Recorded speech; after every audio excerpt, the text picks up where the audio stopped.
Hey friends, welcome back to some more Reddit stories about entitled people, crazy people, and everything in between. Hope you're all doing awesome today. Make sure to subscribe if you're new here, and as usual, let's get into today's Reddit posts.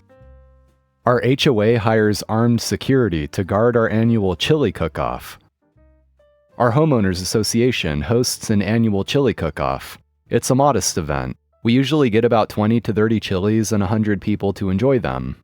And for a little bit of background, we live in a very quiet, upper-middle-class suburban neighborhood. We have a few gated facilities like a tennis court and a pool. We hire a couple neighborhood teens every summer to check memberships at the gate. But everybody already knows everybody, so it's really just to toss a few bucks and some job experience to the kids. The only, quote, crime we have is the occasional speeder who cuts through our neighborhood to get between streets during rush hour. The annual chili cook-off is always held at our tennis court. Instead of the local teen guarding the gate, for whatever reason, our HOA insists on hiring a rent-a-cop for this event in particular. There's no rhyme or reason. It's actually one of the smaller annual events that our neighborhood hosts, and none of the other events have security. Anyway, this clown shows up in a bulletproof vest that has a Punisher patch on it. He parks his SUV, which also has a big ol' Punisher badge, right on the grass, and stands in front of the gate holding an AR while he scowls at people walking in. Then he walks around eating chili while he holds his gun in the other hand and stares angrily at the neighborhood folks dishing up chili for themselves. Last year, we started heckling him for being a rent-a-cop bringing a rifle to a gated community chili cook-off. And in a deadpan, serious voice, he said, "You never know, so you always gotta be prepared." Thanks to our HOA for spending our money on keeping us safe, I guess. If armed assailants ever descend on our chili cook-off, we'll all be protected by one angry old bald guy who thinks he's a comic book mercenary. Seriously, why are we blowing our money on this shit? Edit. Colorado. And to address the damning point that he can't eat chili while he's holding a gun, it was on a sling. Is that seriously what you picked out from this?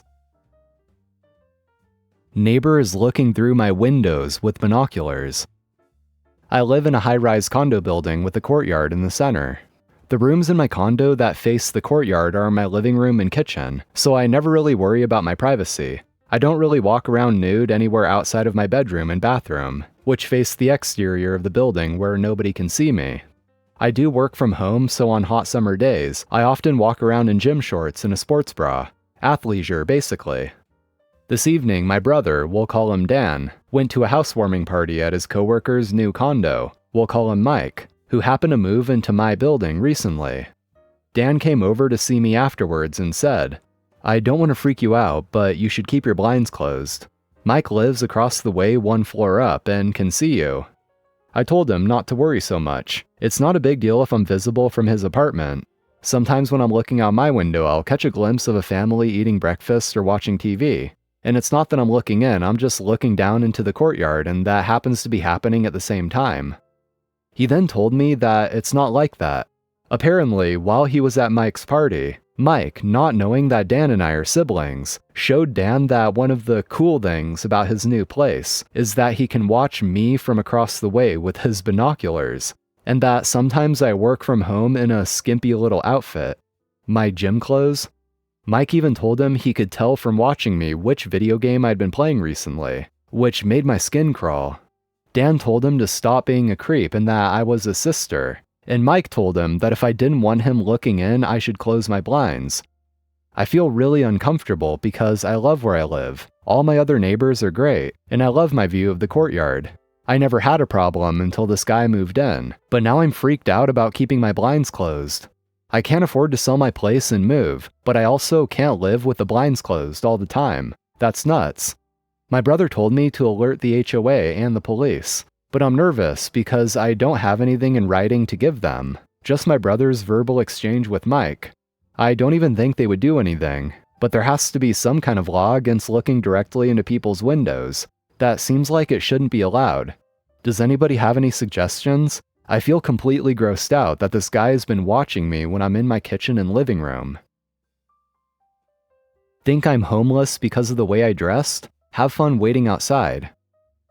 We rented out an Airbnb in the neighboring city to spend the weekend there. It was an apartment complex, and the only way you could get in was through a fob key. There were two entrances, one from the outside that you took into a vestibule, and the second was from the vestibule into the lobby of the building. My friend, 26 female, and I, 25 female, went downstairs to smoke. We were wearing hoodies and sweatpants and stayed under the building canopy as it was raining. These two older ladies, mid-40s, that lived there were trying to go into the building and were giving us some pretty dirty looks. They were whispering to themselves in French, thinking we couldn't understand, and said something about us being homeless. My friend and I were done smoking and wanted to head inside too. Someone was coming out of the building at this time, so we all tried to go in at the same time. Well, the two older ladies went in and tried shoving us back out, thinking we were trespassing, and aggressively closed the door behind them. My friend and I were in utter disbelief. I understand that they probably weren't used to us being around and didn't believe we were staying there, but they could have just been polite and asked if we had a fob. Anyway, we used the fob and got into the vestibule. They seemed to be fumbling around for their keys. They didn't have to use it coming in because they intersected with someone coming out of the building. It seemed like they had forgotten their keys upstairs, and I could tell they were panicking. My friend and I used the fob again and got into the building. They looked absolutely baffled, and guess what we did? We got in and closed the door behind us. They were too embarrassed to ask us to let them in, and continued to fumble around for their keys. My friend and I wished them a good night in French and went upstairs. You're not disabled, you're not in a wheelchair. I am one of those people who is unlucky enough to have numerous disabilities, but they're all invisible. So one day a couple of years back, I'm at the hospital, ironically for my yearly appointment with the rheumatologist, when one of my ailments, IBS or irritable bowel syndrome, decides to remind me that it is in charge of my gut. So I find myself with about 30 seconds to find a restroom. Oh, did I also mention that I can't do the walking quickly or running things because my hip bones like to grind directly against my pelvis? Luckily, there was a disabled restroom within hobbling distance, so I go in. I'm sat there for about 5 minutes when I become aware of someone pounding on the door and muffled shouting. All this time, the banging on the door and muffled shouting had continued, but hey, it takes as long as it takes. I still hear them outside, raging impotently. When I finally decided to open the door and come out, I am greeted by a middle-aged woman who decides to get straight in my face while screeching, "This toilet is for disabled people only. How dare you use it?" I calmly explained that I was disabled and therefore entitled to use it, and make moves to shuffle around her and continue on to my appointment. But oh no, this wasn't enough. The entitled woman says, "You're not disabled, you're just lazy. You couldn't be bothered to walk to the men's down there?" She gestures wildly in the direction of an area where I know there aren't any restrooms. And I say, "If you want to use it, it's free now." And the woman says, "Couldn't you have just gone to the men's?"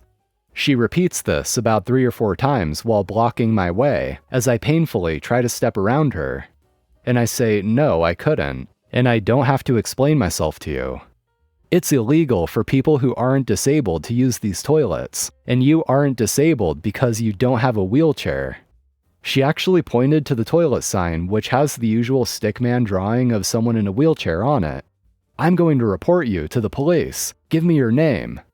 "Are you for real?" I said. She begins to screech some unintelligible stuff and continues to keep blocking me as I try to leave. The noise attracts a member of the hospital staff, one of the porters, I think.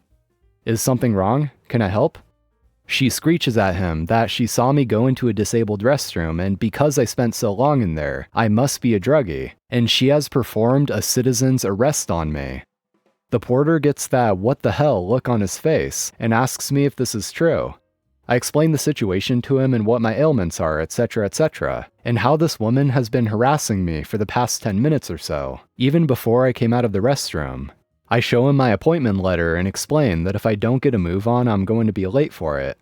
All while I'm talking to him, she continues to screech and wave her hands in my face. By now, she has her phone in her hand and begins dialing 999. The porter steps in between us and tells me to go on my way, this time blocking her as she tries to move in front of me. She continues shouting as I hobble away, despite the porter telling her to calm down, etc. About an hour later, as I come back into the same area, I see the porter again and thank him for stepping in. Turns out that he had to get security to come and remove her. and she was already known to them as she had been thrown out before for causing trouble. She never even wanted to use the restroom, but was one of those people who hung around places hoping to get in some sort of altercation or accident so she could claim compensation. Entitled driver parks in a private lot, is surprised when he can't leave. This one is short and sweet. I live in a small apartment building a few blocks north of Wrigley Field, where the Cubs play and the season has unfortunately just begun. Our building has a small private unfenced lot for private resident parking. We are frequent targets for out-of-towners looking to park close to Wrigley for free. Most of us know better than to leave our spots during a ball game, but tonight one of my neighbors had left his spot, only to find some jackass from out of town had parked in his spot. Well, unfortunately, the spot stealer was nowhere to be found when my neighbor returned, and so in a particularly inspired stroke of genius, my neighbor simply parked him in. Our lot is on an odd diagonal block, which means my neighbor was able to pull up behind the spot stealer without his own SUV hanging out in the alley. It was tight, but it worked. Cut to several hours later, the Cubs game is over. Throngs of people are spilling out into the streets, and I'm back at home getting some work done when I hear some particularly aggrieved honking.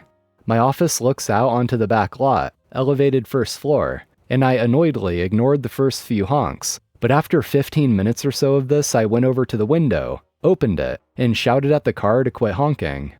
The spot stealer rolls down his window and gestures to the SUV blocking him in. "Do you know whose car this is?" he asked. "No, but dude, you've got to knock it off. There's kids sleeping." There were no kids, but it's 10 p.m. and I'm deeply annoyed, and then I shut my window. Sure enough, no more honking, but I kept peeking out every few minutes. After about half an hour I heard car doors slam, and I looked out to see Spot Stealer and his girlfriend frustratedly leaving the car, look around in desperation, and eventually leave. Enjoy taking public transit back to Naperville and coming back in a $150 Uber for your car tomorrow, jackass. Hopefully he's now learned what happens when you park in a spot that isn't yours.